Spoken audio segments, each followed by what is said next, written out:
կապան հնչում ըստ էության արդեն երկու դատական նիստ գրեթե ամբողջ օրով, ոչ թե գրեթե ամբողջ օրով շարունակվել է, դեռ չենք հասել հենց բուն միջնորդության փուլին, եթե ամփոփելու լինենք այս երկու օրերի միջնորդությունները կարճ, որպեսզի քանի որ հերթադող չի կարող էլի ամբողջ այդ երկու օրին հետևել, ինչ հարցեր են քննարկվել, ինչ հիմքերով, հնարավորինս կարճ։ Դավիթ Հարությունյանի կողմից բացառքի միջնորդություններ են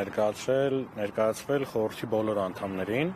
յուրաքանչյուրի մասով համապատասխանաբար իր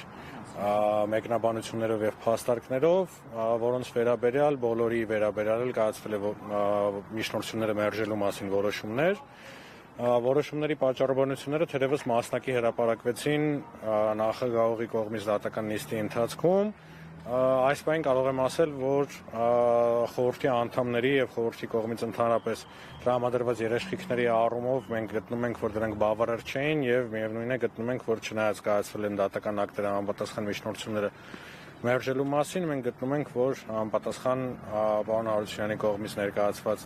հիմնավորումներով ու պատճառաբանություններով դրանք ենթակա էին իրականում բավարարման եւ հետեւաբար նաեւ համապատասխան անձիկ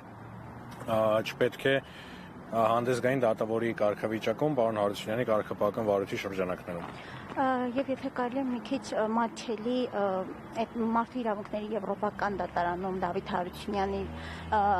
դիմումի եւ այս ԲԴԽ-ի անդամների այս տեսեք, հետո մեկ իրավիճակ է ստեղծվել, որը կասկածի տակ է դրել խորհրդի անաչառությունն ու անկախությունը ընդհանրապես, այսինքն անկախ խորհրդի անդամների կազմից եւ այլնից, այսինքն խորհուրդը որպես ինստիտուտ, այս պայդրությամբ մեր գնահատմամբ Դավիթ Հարությունյանի վերաբերյալ կարգապահական վարույթը քննելու տեսանկյունից որպես դատարան, որպես տրիբունալ հանդես գալ չի կարող կոնվենցիայի 6-րդ հոդվածի իմաստով, հետեւյալ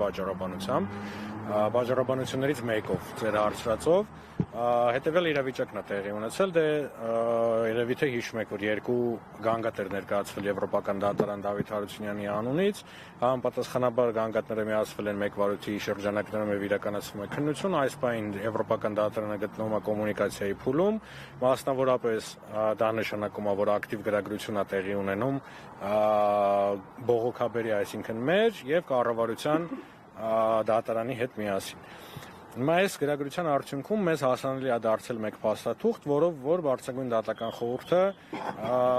համապատասխան իր կողմից կայացրած երկու որոշումների վերաբերյալ դիրքորոշումներ է ներկայացրել, գնահատականներ արձանագրել, վերլուծություն է կատարել եւ ներկայացրել միջազգային իրավական հարցերով ուրեմն ներկայացուցիչի գրասենյակ, ով իր հերթին այդ նույն գնահատականները, վերլուծությունները օգտագործելով իր դիրքորոշման մեջ եւ դրանց վրա հղում կատարելով եւ դրանք կցելով իր դիրքորոշմանը, ըստ էության դրանք մաս դարձնելով իր դիրքորոշմանը, ներկայացրել է Եվրոպական դատարան։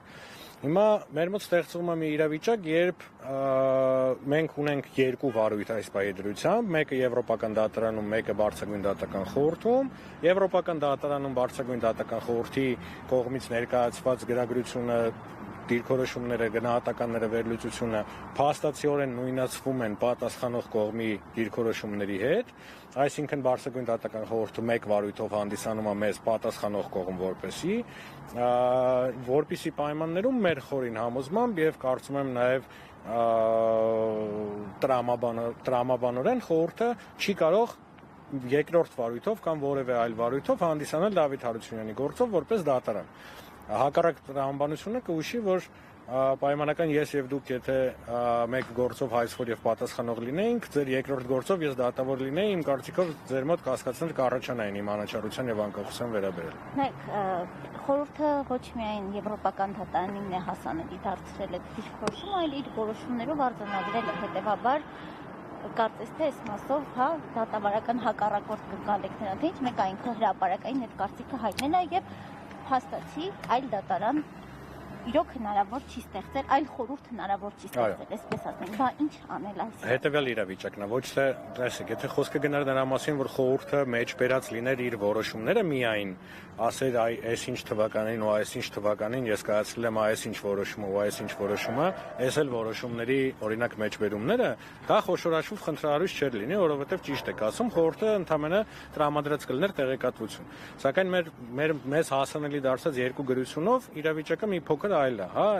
այդ գրություններով բարձրադառնում, որ խորհուրդը ոչ միայն տրամադրել է ձեր կողմից ասած այդ համապատասխան որոշումները ու դրանցից մեջբերումներ կատարել, այլ նաև ինչ որ վերլուծություններ է կատարել, տարբեր գործերի հետ է համեմատել, ինչ որ հավաստումներ է ներկայացրել, որ չէ օրենսգրքի պահանջներին համապատասխան է իրականացվել քննությունը եւ այլն եւ այլն։ Այս հավաստիացումները, գնահատականները, վերլուծություններն են, որ այդ գրությունները դարձնում են խնդրահարույց։ Սա այդ մասով եւ երկրորդ հարցի երկրորդ մասի վերաբերյալ թե ինչ անել են պայմաններում, երբ որ խորհուրդը այլ խորհուրդ չկա, այլատյան չկա, իրավունքի գերակայության պարզագույն սկզբունքից ելնելով պետք է կայացվի համապատասխանաբար անձի համար առավել բարենպաստ